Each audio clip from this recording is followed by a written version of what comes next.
êtes tout juste fiancé, vous allez sur des blogs de mariage, vous achetez des livres et vous vous rendez compte qu'il y a une tonne et une tonne de tâches à faire. Alors tout de suite, la première chose qui vous vient à l'esprit, c'est que c'est insurmontable, que c'est impossible de tout faire, mais vous inquiétez pas, je vous ai préparé dans cette vidéo un rétro-planning en 9 tâches. Votre mariage, vous pouvez l'organiser en 9 tâches principales, je vous explique tout de suite. Et puis pour celles qui aiment les listes comme moi, attendez jusqu'à la fin de la vidéo, j'ai une petite surprise. C'est parti!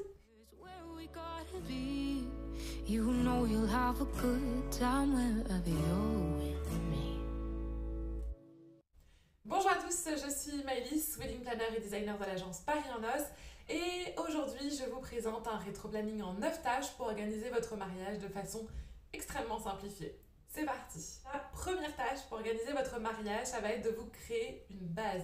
Il est très important d'avoir ce cadre-là avant de commencer à dépenser, avant de commencer à rechercher des prestataires, parce que comme ça, vous savez ce qui est important pour vous et ce dont vous avez besoin. Du coup, vous allez essayer de passer quelques heures pour réfléchir à ce qui est important pour vous, au nombre d'invités que vous souhaitez, à l'ambiance générale, aux prestataires dont vous avez besoin. C'est important de se créer un cadre lorsque l'on organise son mariage parce que sinon vous allez vous éparpiller et perdre votre temps. Et on sait très bien que le temps est très précieux, surtout quand on organise son mariage. La prochaine vidéo sera sur ce sujet, donc n'hésitez pas à vous abonner et à mettre la petite cloche pour être notifié et pouvoir voir la vidéo lorsqu'elle sortira. La deuxième étape de ce rétro-planning, ça va être de créer votre budget estimatif.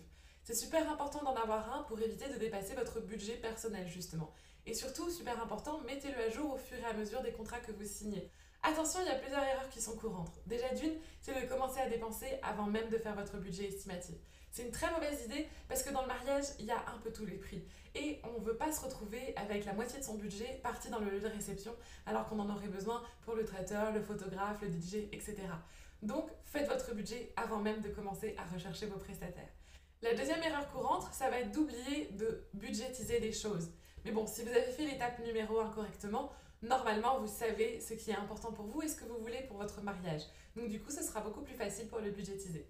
Et enfin, la troisième étape qui est super courante, ça va être de ne pas prévoir de marge. Et oui, il y a toujours des coûts qui ne sont pas prévus lors d'un mariage, si jamais vous avez un coup de cœur ou alors des frais de déplacement de certains prestataires. Donc n'hésitez pas à prévoir 5-10% de marge. La troisième étape, ça va être de rechercher votre lieu de réception.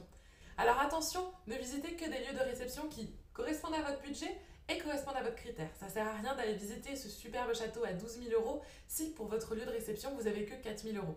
Ça va vous faire perdre du temps, ça va vous faire perdre du temps au propriétaire du domaine et puis ça va vous dégoûter pour les prochaines visites. Donc visitez seulement les lieux qui correspondent à vos critères et à votre budget. Et attention à bien vérifier sur votre contrat qu'il y ait toutes les informations importantes, l'horaire de la prestation, à quelle heure vos prestataires peuvent installer ou livrer les éléments, s'il y a un ménage qui est compris, etc., etc. Vérifiez bien tout ça sur votre contrat. La quatrième étape, ça va être pour votre cérémonie. Alors aussi bien la mairie, où il va falloir que vous alliez chercher votre dossier, que vous le montiez, que vous le déposiez et que vous réserviez votre heure, mais aussi pour votre cérémonie laïque ou religieuse si jamais vous en voulez une. Alors là, la vidéo risquerait d'être un petit peu trop longue si je commence à détailler là-dessus.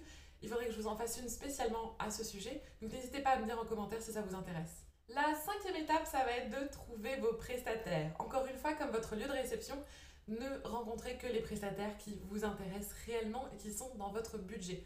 Vous pouvez bien sûr, si jamais votre budget le permet et que vous avez prévu cette petite marge et que vous avez un coup de cœur, rencontrer un prestataire qui est un petit peu au-dessus de votre budget, mais essayez vraiment de rencontrer seulement ceux qui vous intéressent réellement.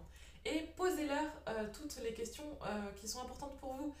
Parlez-leur de votre mariage, de ce que vous avez envie, de ce que vous recherchez.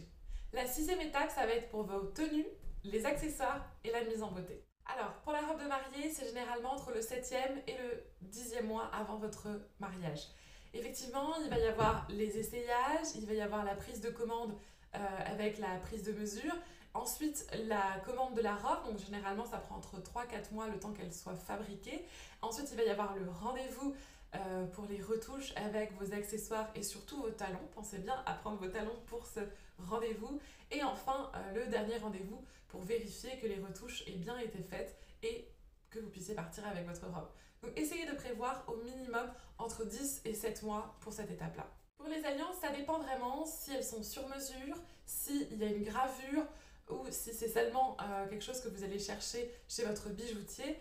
Là, généralement, moi, avec mes clients, j'aime bien le faire entre le 7e et le 6e mois, comme ça on a vraiment le temps de voir les différents modèles, etc. Pour le costume, ça prend moins de temps qu'une robe de mariée, mais ça prend quand même un petit peu de temps, donc essayez de le prévoir entre le 6e et le 7e mois. Et pour votre mise en beauté, moi je vous conseille une petite chose, c'est de faire le rendez-vous test coiffure et maquillage le matin de votre essayage retouche de robe.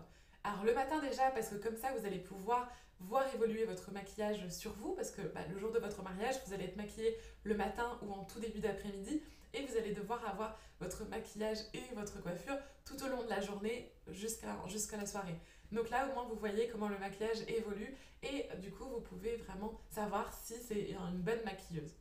Ensuite, le matin de votre essayage de la robe avec la retouche, parce que vous allez pouvoir voir si par exemple votre coiffure tombe bien sur votre robe. Et si vous voulez une petite astuce supplémentaire pour rentabiliser à fond votre essayage, maquillage et coiffure, faites-le aussi le matin du 14 février. Comme ça, en plus, vous pouvez en profiter avec votre chérie. La 7e étape, ça va être la personnalisation. Donc là, je parle bien sûr de la décoration, des fleurs, etc. Mais je parle aussi par exemple de votre mobilier. Si jamais celui qui est sur votre lieu de réception ne vous correspond pas ou correspond pas à votre ambiance, et bien vous allez devoir rechercher du mobilier un petit peu différent. Ça va être aussi bien sûr les animations, lâcher de lanternes, feux d'artifice, etc., etc. Mais aussi les idées originales. Par exemple, pour vos cadeaux invités, si vous êtes des enfants du Sud, et ben pourquoi pas des petits oliviers ou alors de l'huile d'olive, par exemple. L'avant-dernière tâche et la plus importante à mon sens, c'est de prévoir des plans B. Et oui, parce qu'on n'a pas envie, la veille de son mariage, de devoir réfléchir à « mais comment on fait, il pleut, où est-ce qu'on organise la cérémonie, le cocktail, où est-ce que ça se passe, comment ça se passe, etc. » Non. Alors du coup, une fois que votre événement est un minimum créé, vous allez penser au plan B. Alors bien sûr des plans B s'il pleut, si jamais votre lieu de réception par exemple a une salle en plus, et ben vous allez pouvoir faire votre cocktail dans cette salle-là, mais aussi s'il fait chaud, s'il y a une canicule, et ben pourquoi pas prévoir des parasols en plus, beaucoup plus de boissons, des éventails, etc. Donc n'hésitez pas à prévoir des plans B pour s'il fait très chaud, s'il pleut, s'il fait froid, etc., etc. La 9e et dernière étape, ça va être de créer votre déroulé de journée. Ça va être de créer votre programme et de créer des feuilles de route pour votre prestataire.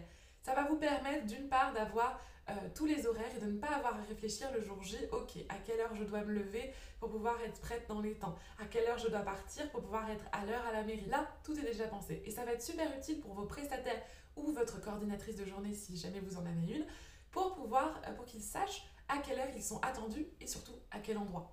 Donc n'hésitez pas de prévoir tout ça sur un déroulé de journée et de le transmettre à vos prestataires.